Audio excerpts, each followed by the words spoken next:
most entrepreneurs tend to be naturally good at coming up with the ideas. They can think about the ideas, but we have too many ideas. And so we need to hire or put systems in place to make sure the ideas go from sort of our head or on a whiteboard to actually get implemented. And that's where oftentimes it's important to hire people who are really long or strong and follow through so that they're there picking up the ideas and actually implementing them. This is The Entrepreneur Way with Neil Ball. Unlocking the secrets of successful entrepreneurs 7 days a week. Subscribe to our podcast and follow us on Twitter at Neil D. Ball. Napoleon Hill said the power of the mastermind is the driving force. To discover how you can unlock the potential in your business using the power of a mastermind, go to mastermindunlimited.com. And now, here is your host, Neil Ball. Hello, it's Neil here. Thank you so much for joining me today on The Entrepreneur Way. The Entrepreneur Way is about the entrepreneur's journey, the vision, the mindset, the commitment, the sacrifice, failures, and successes. I am so excited to bring you our special guest today, John Warrillow. But before I introduce you to him, I have a little bit of trivia for you. Ludwig Wittgenstein said it is one of the chief skills of the philosopher not to occupy himself with questions which do not concern him. The Entrepreneur Way asks the questions so we all get the insight, inspiration and ideas to apply in our businesses. John, welcome to the show. Are you ready to share your version of the Entrepreneur Way with us? I am, Neil. Thanks for having me. Thanks for coming on the show, John. John Warrillow is the founder of the Value Builder System and the author of the best-selling book, Built to Sell, Creating a Business That Can Thrive Without You, which was recognized by both Fortune and Inc. magazines as one of the best business books of 2011. Built to Sell has been translated into 4 languages. John's new book, The Automatic Customer, Creating a Subscription Business in Any Industry, was released by Random House in February 2015. Prior to starting the Value Builder System, John started and exited 4 companies, including a quantitative market research business that was acquired by the Corporate Executive Board in 2008. John has been recognized by B2B Marketing as one of the top 10 business-to-business marketers in the United States. John, can you provide us with some more insight into your business and personal life to allow us to get to know more about what you do and who you are? Oh, man, I've been studying entrepreneurs. I've had 4 businesses of my own where there's a common theme, which is about entrepreneurship and in particular helping others both understand and become entrepreneurs. The current business I run is called the Value Builder System, where we work with entrepreneurs to help them improve the value of their business. We've had about 20,000 businesses now use the Value Builder System, and over that time, we've discovered that there's a process by which we can help them improve their value by up to 71%. So that's what we do. We work with entrepreneurs to improve their value. And I'm a proud father of a couple of very active boys who are involved in every possible sport imaginable, and married and live in Toronto, Canada. Okay, thanks for that. And when you talk about increasing value by 71%, what types of things do you do to do that? Well, we've discovered there are these 8 drivers of company value. Some of them are obvious, things like financial performance, growth potential of your business. Others are a little bit more nuanced, a little subtler, more subtle. So, for example, the proportion of your company's revenue that is recurring has a profound impact on the value of your company, because people want to know, once you head off to the golf course or the beach or wherever you're going to go in retirement, how is this business going to continue without you? And so there are 8 factors. And when we have business owners start with us, the first thing we have them do is complete a questionnaire, and it pops out a response or a score on that questionnaire out of 100, and the average business scores around 59. And we know if they're able to get their score up to 80, those businesses go on to get an offer for their business on average, which is 71% higher than when they started the program. Mm-hmm. And what do you enjoy most about what you do?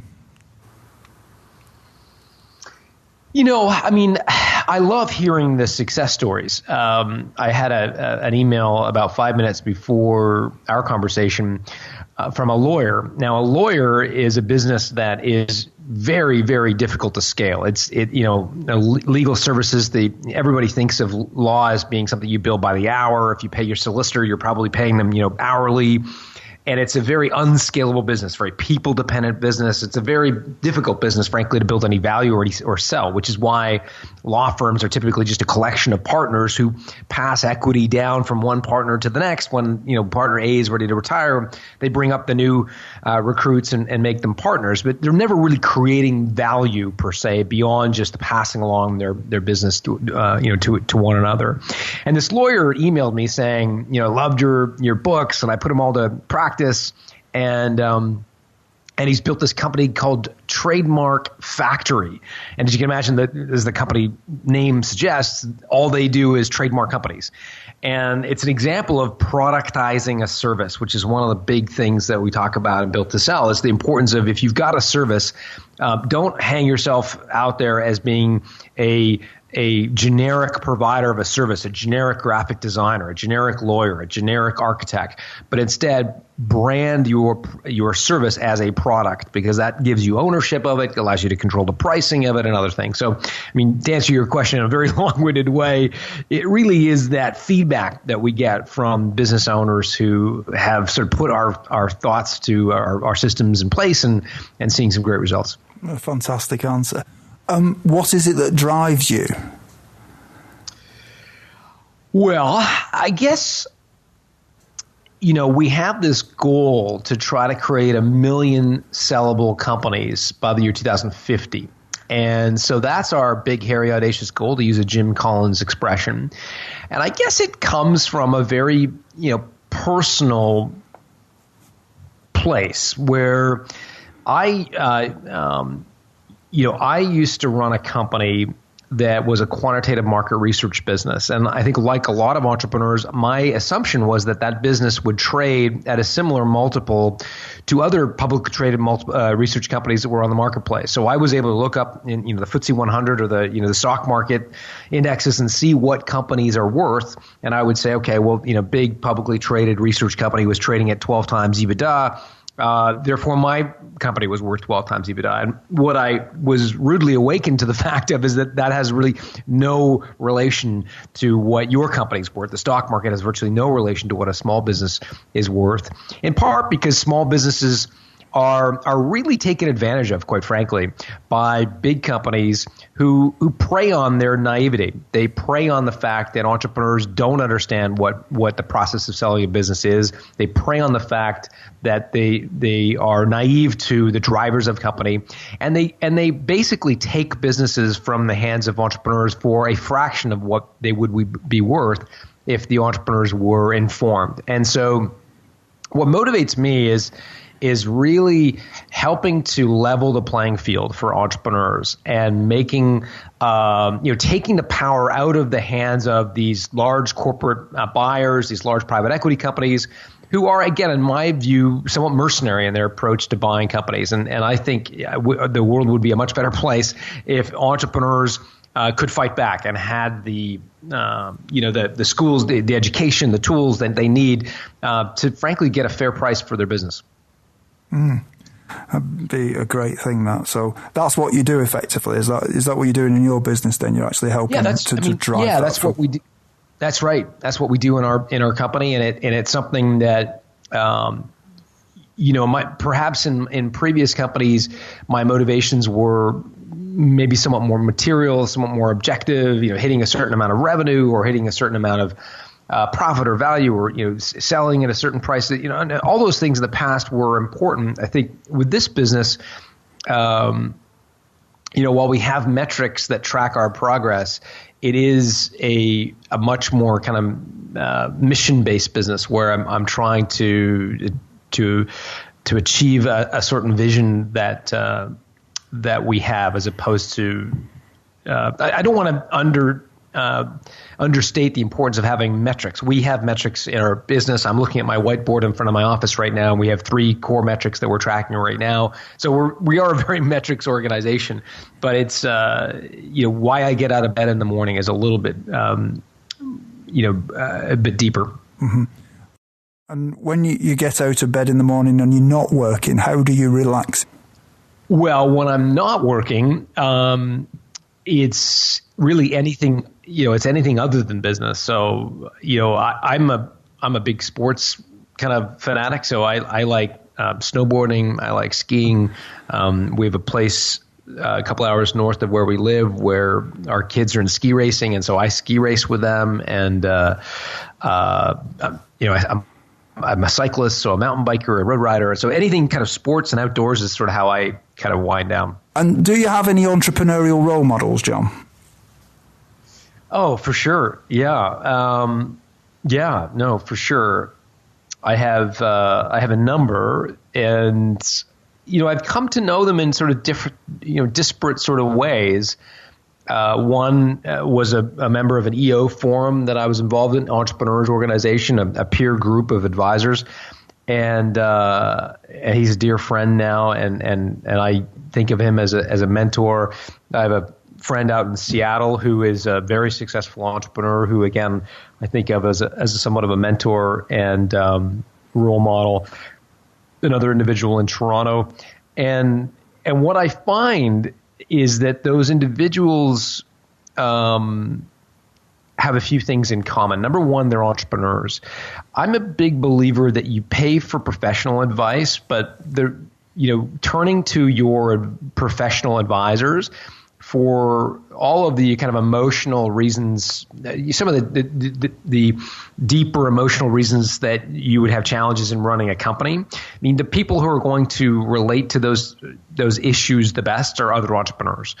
They're not your lawyer or your accountant. Those people should be paid for their time because they have professional service that they're rendering. But I'm a believer that if you're an entrepreneur, you should have a group of other entrepreneurs that you turn to, whether formally through a peer-to-peer group or in my case, a bit more informally, frankly. And like anything, I think, if you're looking for a mentor, it's about finding someone who's done something that you haven't yet achieved, right? So if you want to run a marathon sub 3 hours, then by all means go find a coach who's done it. Don't, read a bunch of magazines or listen to a bunch of theory about how to run a 3-hour marathon. Go get mentored by someone who's actually done it. John, can we talk about the time before you were an entrepreneur? What difficulties did you have to overcome when you started your business?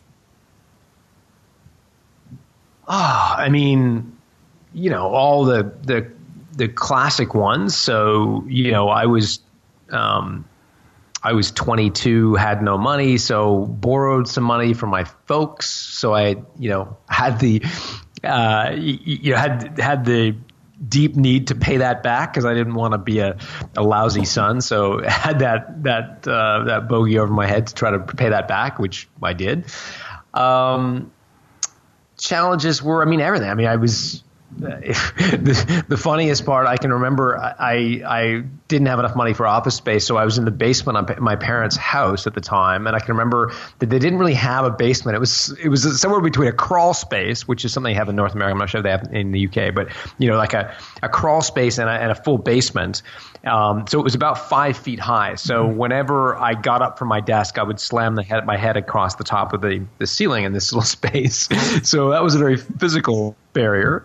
But it was, I can remember getting up every morning at 5 a.m. and not having the results that I wanted, meaning not growing the business as quickly as I wanted. So I figured I had to start getting up earlier, like 4:30. If I wasn't able to achieve the results at 5, then I'd need to wake up at 4:30 in the morning and get the results. And so, very determined as a young person, but at the same time, kind of horribly ill-informed about what it requires to run a business. But, I thought, I just need to put more hours into it, and it would work. That was my headspace at the time.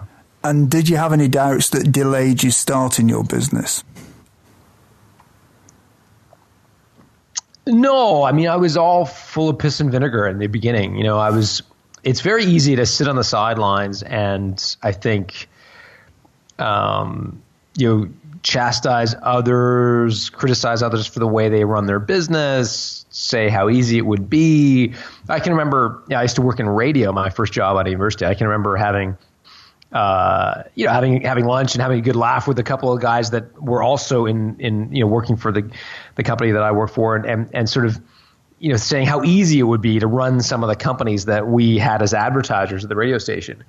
And, it was easy because we were looking at it from the point of view of distance. We weren't running the company. We didn't know what it was like to have to, be the guy who clears the snow away from the driveway at 6 a.m. so customers could be there, and the guy when the internet goes down that's you're the person that has to call the internet service provider. When a credit card doesn't process properly, you're the one who has to get on the phone with a merchant processor to figure out why the guy's credit card. I mean, all the muck that goes involved in running a company is sort of disguised from the outside.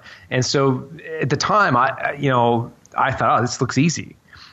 Little did I know how challenging it can be. But it was easy for me to criticize and sort of look at it from 30,000 feet and say, I'll be hugely successful with this. Mm-hmm. Again, the reality was much different. I think that's quite a common thing in business, isn't it? Where people who aren't actually running the business often think that they could do it better themselves if only they had that business or that opportunity in some way or other. Yeah, I mean, they sit around the pub and talk about how how easy it would be, or how lucky the entrepreneur was that they happened to discover this amazing, frankly, I think that's BS. I think luck has very little to do with successful entrepreneurship.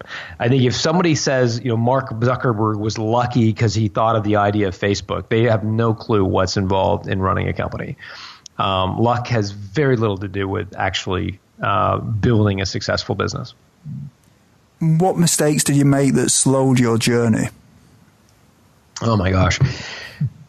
You would need like a 3-year lecture length podcast to cover them. I mean, so many. One of the big ones that I can recall is not investing enough in and not really thinking through the cost of acquiring a customer. So when I was running my business plan for my first company, which if you can imagine, now this is going to date me, Neil, but my first product was a audio cassette magazine about entrepreneurship, mm-hmm. where I would interview a different entrepreneur and hear their stories on an audio cassette.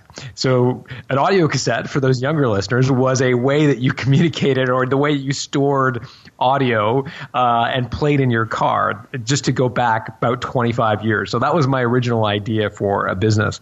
And in many ways, it is being done today in podcasting, right? Yeah. But in a much, much more efficient manner. At the time, I spent all of my time costing out the business on what it would cost to produce each episode. So how much at the time we had to get a studio space. So how much studio space would rent for, how much it would cost me to hire professional voice talent and so forth. But I didn't spend anywhere near amount of time on what it would cost to acquire a new customer. And that's really, I think, where so much work needs to be done, especially if you're a startup entrepreneur. If you spend too much time on the business plan and too much time thinking about the cost of the business without thinking about, okay, what's it going to take me to win a customer? How much am I going to have to spend in marketing or sales or advertising? Because once you can figure that out, you can back into how much you need to price your product for. But if you don't have any real data on what it's going to cost you to get a customer, it's very difficult to write any sort of business plan. So my big advice on that piece, especially for a startup entrepreneur, is, and Eric Ries of Lean Startup talks about, I think he calls it simplest viable product or some variation of that. But the idea of creating a very, very basic form of what you want to do, mm-hmm. for as little money as you possibly can.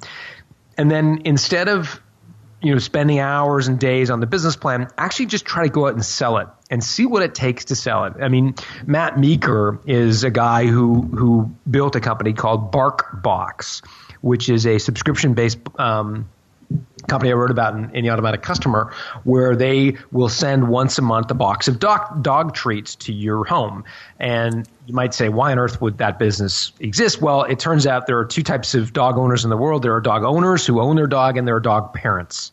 Dog parents are a smaller, but as you can imagine, very passionate group of people who own dogs, who treat them as children, who get them raw food because it's better than the prepackaged stuff, who buy them toys at Christmas, and so forth. These dog parents are the people Matt Meeker was targeting with this subscription, because he argued that if we send them a fancy box of treats once a month, they would pay for it. Sure enough, they did. The way he discovered that they would is, instead of writing some long business plan, he went to a park. I think it was just outside of, I think it was actually in Central Park, New York. He's based in Manhattan. I think it was actually in Central Park. He went to a dog park.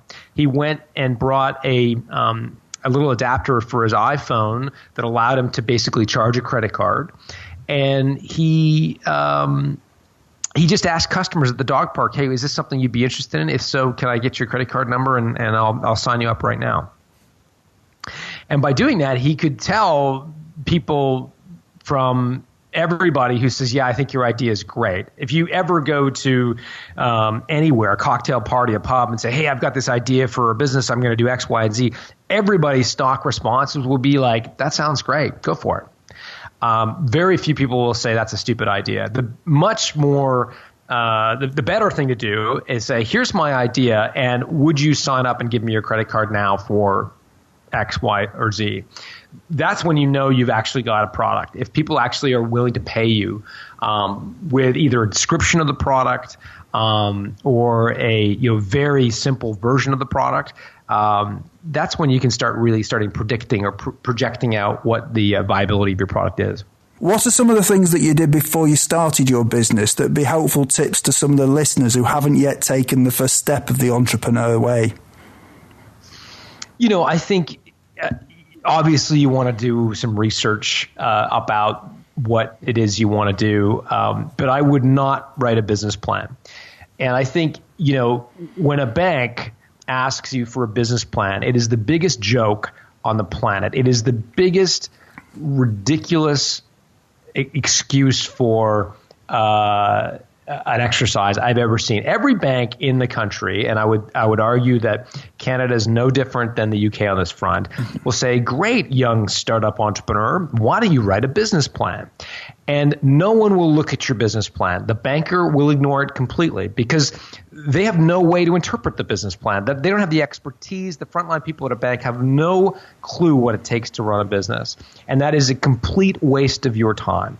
What I would do if I were to start a business is, as I said earlier, figure out the cheapest, most simplest way I can create a viable facsimile for my product. So either that is a description of the product or a very kind of what in North America we call a straw man, but a very simple version of the product, and go to the marketplace and ask them, would you buy this? In fact, not only would you buy it, will you buy it? And give them some value proposition for being among the earliest customers, right? So, hey, my normal price is going to be $500, but if you sign up, as a, give me $100 deposit right now, your final price will be a third of that. Or, for my first 100 customers, I'm going to do this extra special thing over here that nobody else is going to get. Or as a charter subscriber to this thing, we're going to give you so give them a benefit for taking the leap, but actually go sell what it is you want to sell. And then you'll start to get some real-time data on your product. First of all, your product will change dramatically as you get feedback from customers like, no, I would never buy that, but if you changed it in these 6 ways, I would. Mm-hmm. You are going to start to get real-time feedback. You're going to build up some cash to actually go to market. And then you can start putting pen to paper on a business plan. Not for a bank's sake, because they still won't look at it, but for your own sake, that you can start to really start to plan your business and the growth of it. But for God's sake, don't spend days and weeks toiling over Excel spreadsheets trying to kind of build a business model, because they're all not worth the paper they're printed on, so to speak. Thank you for that. John, could we just talk about the entrepreneurial journey a little bit now? And can you tell us, whether you think culture is important from the beginning in a business? I do, but I don't think it's something you can force. I think culture is something like the culture of a country, or the culture of a sports team, is something that evolves over time. And in the early days, it is the personality of the owner, which is basically grafted onto the company. And that's very normal. And in fact, in some companies, that same personality becomes structurally part of the culture, even though the company has thousands of employees. I mean, arguably Starbucks is culturally part of Howard Schultz, the owner and CEO and primary shareholder of Starbucks, is still, his personality is still infused into the company culture. But in the early days, I don't think you can force it. I don't think you should go away and have some retreat with your 2 employees and talk about company culture. I think it's something that in the beginning, it really is you as the entrepreneur, your personality, what you bring to the table, what makes you mad, what makes you excited and happy and enthusiastic will all be part of the culture. And then I think the entrepreneur's job over time is to start to document that and let the true culture of the company start to separate itself from the entrepreneur. As you bring on more senior employees who have their own heroic moments in your company that define who you are as a business, those will start to shape your culture beyond just your own personality. But in the early days, I wouldn't think a lot about it. I think essentially, if you understand who you are as a person, and you can articulate 2 or 3 things that you stand for as a person, those will by default be your company culture. Mm-hmm. Knowing what you know now, is there anything that if you'd known it when you started out would have helped you to shortcut the learning curve? Great question. I think I would go back to the importance of recurring revenue as a key fundamental to business success. The idea that you don't have to recreate your business every month because you've got some recurring revenue.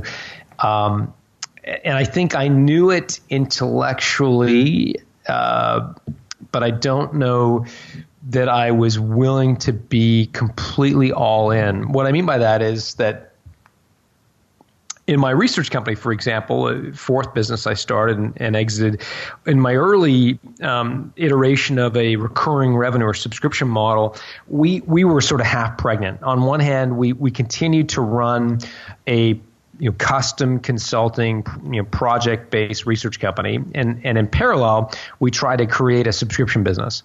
And what I discovered is that if you give customers both an option to have a completely custom designed bespoke solution for them versus signing up for a standardized or syndicated subscription, virtually everyone is going to opt for the bespoke option.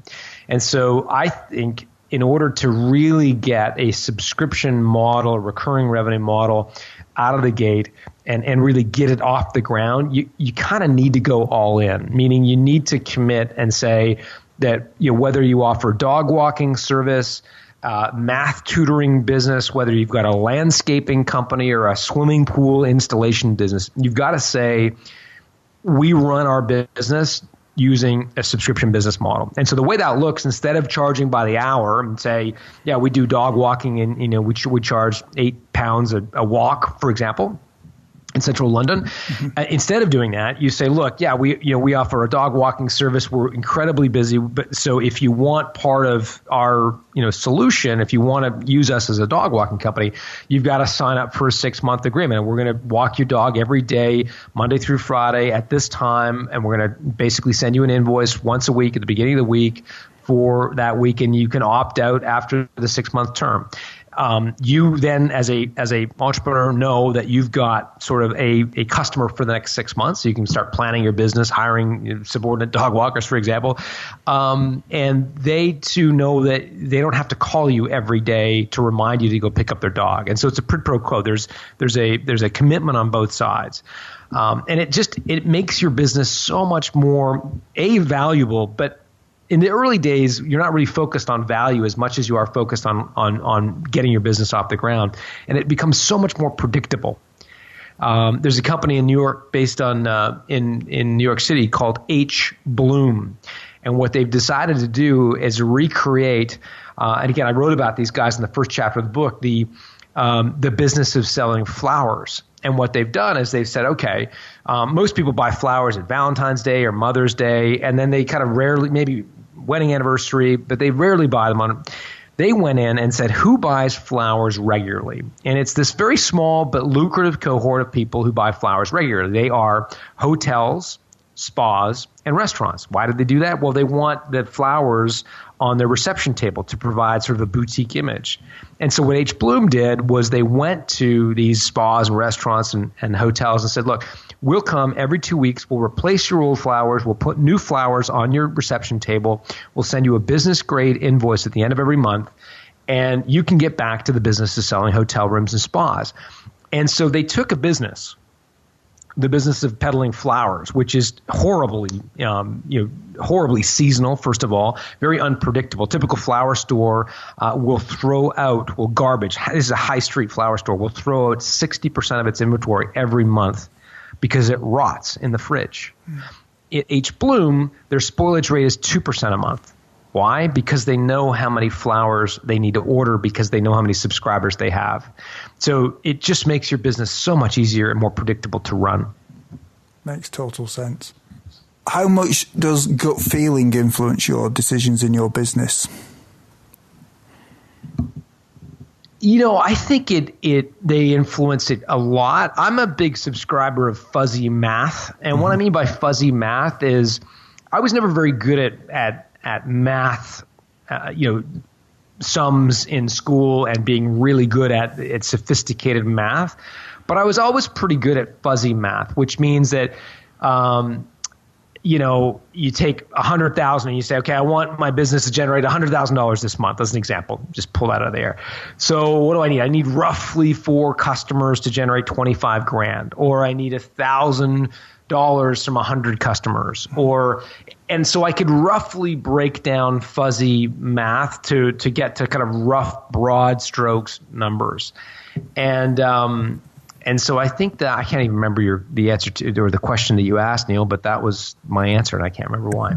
I was asking how much does gut feeling influence your decisions in your business? Thank you. So I'm a gut feel kind of person at that fuzzy math level. I need to know whether my goal is to find 100 customers to spend $1,000 a month, or whether I need 4 customers to spend $25,000. So that's the kind of gut feel I'm looking for. Am I looking for a couple of big customers or a bunch of medium-sized customers? That's the sort of gut feel. I don't pour over spreadsheets making those kinds of decisions, right? And saying, well, if it was, 106 and we lost 3, and instead of 10,000 we got, I don't mess around with, I'm thinking very sort of intuitively or gut feel at sort of broad strokes numbers. So yeah, to that extent, I do use gut or intuition a lot when making decisions, and don't rely heavily on, deep analysis before making decisions. When I say deep analysis, I mean, closed door spreadsheet kind of work. Yeah. I don't do a lot of that. Have you always been like that?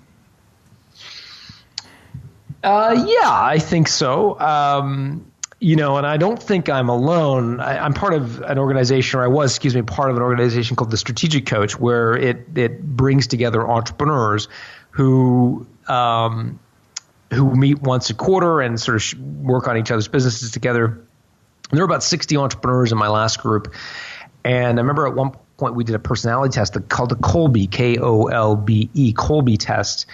And it's analyzed all of us as entrepreneurs on 4 dimensions. And the argument that Kathy Kolbe makes is that, look, all of us have a little bit of every personality type in us, but we have sort of dominant strains, right? And so the 4 types of personalities are fact finder, follow through, quick start, and implementer. Fact finder are people that look for a lot of data before making decisions. Follow through are people who are good at following a process that's been created and also initiate and make processes on their own, or processes if you happen to be in the UK. Quick start are people who start lots of things but aren't great at finishing them. And implementer are people that are good with their hands. Oftentimes they'll work in a setting where they can actually physically work on something in their hands. Well, when the facilitator had us all raise our hands and said who has a dominant theme, meaning more than 7 out of 10 on Fact Finder, only a few hands went in the air. Likewise, when we said who has a dominant theme in follow through, only a few hands in the air. Not surprisingly, when the facilitator asked how many have a dominant theme in quick start, virtually every hand went in the air. So I think most entrepreneurs tend to be naturally good at coming up with the ideas. They can think about the ideas, but we have too many ideas. And so we need to hire or put systems in place to make sure the ideas go from sort of our head or on a whiteboard to actually get implemented. And that's where oftentimes it's important to hire people who are really long or strong and follow through so that they're there picking up the ideas and actually implementing them. Makes entrepreneurs very, by the way, very difficult to work for because what you'll hear, and my staff, I'm sure would feel the same way, is, God, I love it when he's not around because, I don't have to deal with 60 million new ideas every day. Like I can take the ones we've already got and actually get something done on the ones we've already got. So very common theme. So to answer your earlier question about working on gut feel, there are only of that group of 60 entrepreneurs, very few of us were fact finders, meaning spending lots of time making a decision, consuming lots of information, looking at it from 50 million different angles. Very few people are like that. Very few true entrepreneurs are like that. Many more are some more kind of ready, aim, fire kind of thing. Ready, fire, aim, as it were. Life is made of constant change, whether we like it or not. And some would say the only constant in life is change. John, how do you try to keep up with change? I'm actually, I struggle a little bit with change, to be honest with you, Neil. I think,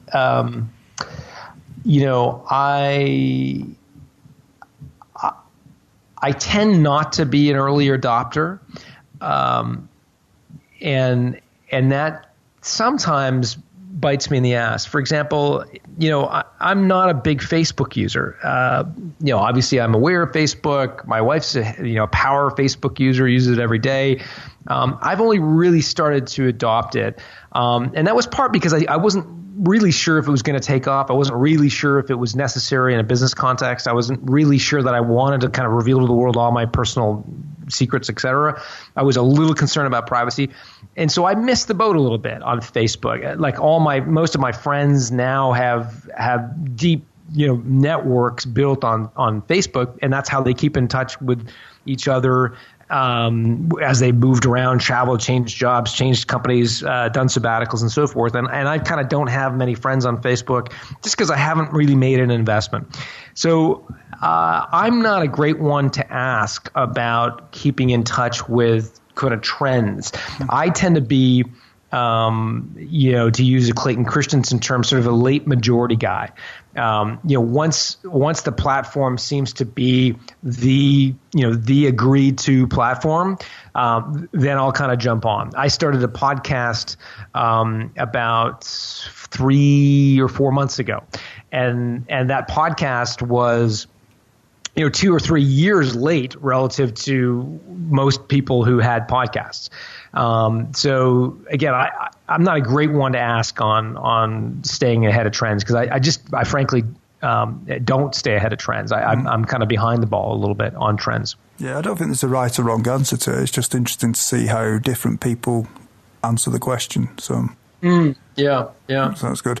What is your favourite book on entrepreneurialism, business, personal development, leadership, or motivation? And can you tell us why you have chosen it? Well, I'm a big fan of a book called Small Giants by Bo Burlingham. First of all, Bo's a great friend, wrote the foreword for Built to Sell. But I love his book. And do you know what, Neil? Have you taken a look at Small Giants before? I haven't heard of that, actually. No, I will do, though. It's a brilliant book. It talks about it follows around about 10 different businesses who have made the decision to be great instead of big. And it starts off with the kind of idea or the hypothesis that in order for a business to be great, we have been sucked into this idea that it must be big. So the only great or worthwhile businesses are the biggest businesses on the planet. And Bo's argument is, hang on a minute, there's another way to think about entrepreneurship, and that is to strive to be truly a great business, not necessarily a huge business. And so he points to examples like Patagonia, which is one of the larger companies in his cohort that have sort of eschewed or avoided going public and making a huge business for focusing in on the initial kind of vision and goals of the entrepreneur. He talks about Anchor Steam Brewery, again, a business that have had many, many options or offers to go much bigger than they are, but instead have chosen to remain independent and relatively small. And so I'm a huge believer in that. And that may sound somewhat strange coming from a guy who spends his life talking about how do you improve the lives or how do you improve the value of a company. But I think there's something tremendous to be said for owning 100% of a relatively small business when compared to owning a very small slice of a much larger business. I think being the captain of a small ship as opposed to the first or third mate on a bigger boat has tremendous benefits, economic benefits, freedom, flexibility, etc. I think there's if you're turning over £1 million in revenue. And you're putting 300,000 pounds of profit into your pocket every year, compared with a guy who runs, is the CEO of a 20 million pound business but doesn't own any of it and is a hired gun. I'd make the case that the guy running the £1 million business has a lot better lifestyle and maybe creates more wealth depending on when and how he chooses to exit that business. So. Small Giants is a great book and worth picking up, and it gets you away from that idea that bigger is always better. It can I think cloud some decision making at times. Mm-hmm. I think it's very easy in business to look at big businesses and think that's the way you have to do it, isn't it? When sometimes it isn't. In fact, sometimes when you look at marketing and things, they're not always that great at marketing that in a way that's useful for small businesses because they don't focus on things like the cost of acquiring customers and things or capturing customers' details and things in marketing like you would in a smaller business. So some good advice there. John, yeah, it's funny. I'll just interject, Neil. I'll just tell you briefly, just to kind of pick up on your point. The one thing I do every morning, it's kind of a daily habit, is I have what I call my gratitude diary. And basically I take 5 minutes before I open my web browser, before I open my email, and I just take 5 minutes to say what I'm most grateful for right then and there. It just helps center me and kind of get me kind of focused on the rest of my day. And if I look down at my diary over the last month, it includes a lot of entries about flexibility. So I am grateful for the opportunity to pick up my son and take him to tennis at 3:00 in the afternoon and not have a boss tell me, where are you going? Mm-hmm. I am grateful for the fact that on Fridays we basically spend our weekends skiing because my kids are involved in the ski racing program that starts on Fridays. I'm grateful that I can come and go from my company at any time. I can when the kids are sick, I can leave the office and go get them without having to answer to someone. There's very few entries in my gratitude diary about money or the amount of money or material purchases about a car that I drive or a house that I live in. None of those, in fact. It's all about the flexibility to determine how I spend my time. Mm-hmm. And so I think that's a tremendous benefit of entrepreneurship that is, we should, as entrepreneurs, we just should never underestimate the freedom of time and how we choose to spend our lives, and the payoff of that, the return on that is massive. Absolutely. Everyone, when you have a busy life, listening to audiobooks is a great way to expand your knowledge in the time when you may be doing other things, such as driving or when you're at the gym. We have a special offer for you of a free audiobook of your choosing. To choose your free audiobook, go to www.freeaudiobookoffer.com. As long as you haven't already signed up, then you will qualify. John, can we just speculate about a few things about the future? Sure. What one thing would you do with your business if you knew that you could not fail? I would probably, take a lot of the content that we've created and hire a very expensive sort of video production company and productize some of our IP.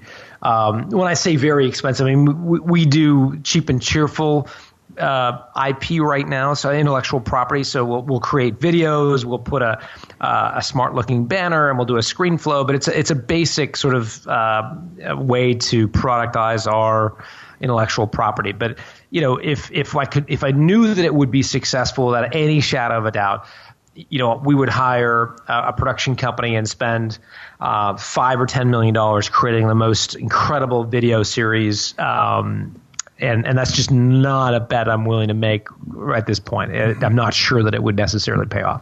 Yeah. What skill, if you were excellent at it, would help you the most to double your business? Probably managing employees. I'm an average or below average manager of employees, and that holds me back at times. I think if I were better manager, I think I'm a decent leader of a company, but I think there's a difference between leading and managing a company. A leader says, okay, here's where we're going, here's what your values are, here's the course we're charting. The manager says, okay, Neil, you said you were going to sell 3 widgets last week. It looks like you only sold 2. Why didn't you meet your goal? What are you going to do this week to ensure that you do meet your goal? It's day-to-day management of the business. And I'm, again, below average at that. I forget what their goals are. I forget what my employees said last week. I had trouble keeping everything in one place. I'm just it's sort of a crappy, I'm not organized enough to be a good manager. Basic day-to-day management. I think if I was better, that would accelerate the pace of our business growth for sure. Mm-hmm. In 5 years from now, if a well-known business publication was publishing an article on your business after talking to your customers and suppliers, what would you like it to say? The Value Builder system helped us improve the value of your company. We exited our business for a multiple that was, a huge premium over industry averages. The Value Builder system is the standard way that companies go through the exit process. Those would be some of the things that we'd love people to say. Mm-hmm. We're now at the part of the show where you share 3 golden nuggets with us. And so the first one, John, is what is your favorite quote and how have you applied it? I can't remember the president. I think it was Roosevelt, the United States president, who talks about being in the arena. And I won't give you the whole quote because you can Google it later, or maybe put it in the show notes. But it basically talks about the kudos or the credit goes to the person who's in the arena. I think whose brow is covered in sweat and blood and tears and so forth, but at least they're doing it, as opposed to the person who looks on from the sideline and criticizes. It's called In the Arena, and it's a great quote, and it really talks about and encapsulates that idea of, it's easy to criticize, and I was one from people on the sideline. But until you're doing it, and for the folks who are doing it, those are the ones we should be celebrating. Yeah, I agree with that. Do you have any favorite online resources that you can share with us? Oh, I mean, all the normal. I'm a big Evernote user. If you haven't used Evernote, that's brilliant. I'm a pretty big user of Nest, which is a way to manage your home. If you have a vacation home, you can set your temperature on your house to go off when you're not there.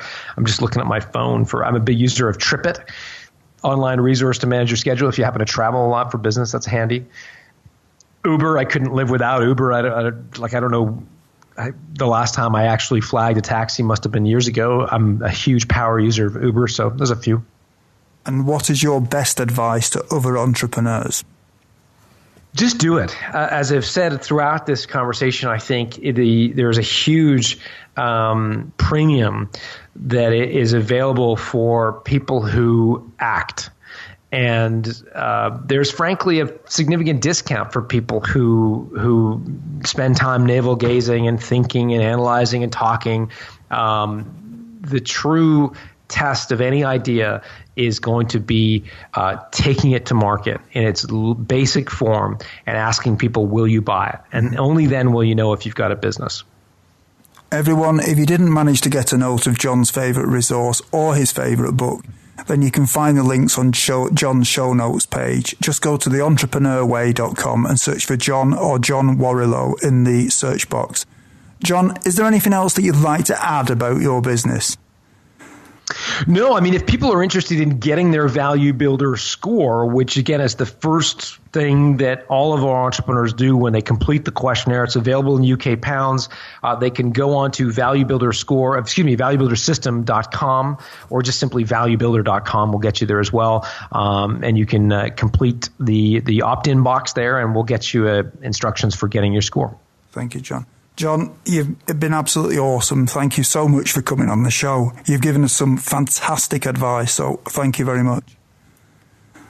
Thank you very much, Neil. You're welcome. Thank you. Thank you for listening to The Entrepreneur Way. Subscribe to our podcast and follow us on Twitter @Neil D. Ball.